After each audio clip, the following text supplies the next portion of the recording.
अनुसारको फल हो। हामी कुसे गाउँपालिकामा छौँ अनि कुसेपानी यात्रा गर्ने क्रममा हामी ऐसेलु टिप्न लाग्छन्, टिपेर खान लाग्छु है। हजुरलाई कसरी खाने म देखाउँछु टिपेर।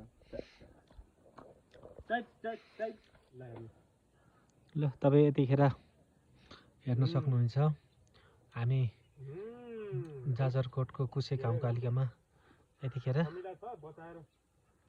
भ्रमण पश्चात बाटोमा हाम्रोतिर चाहिँ यसलाई ऐसेलु भन्छ, तपाईहरुकोतिर के भन्छ कमेन्ट गर्नु होला। र यो एकदमै खानको लागि नि एकदमै मिठो र टिप्न भने अलिकन गाह्रो हुन्छ, काँडाहरूले चाहिँ अलिकन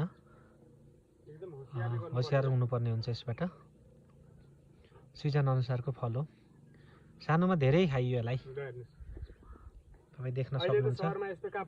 ल कोले खाने कस्तो छ? वाह, कति मिठो हो के।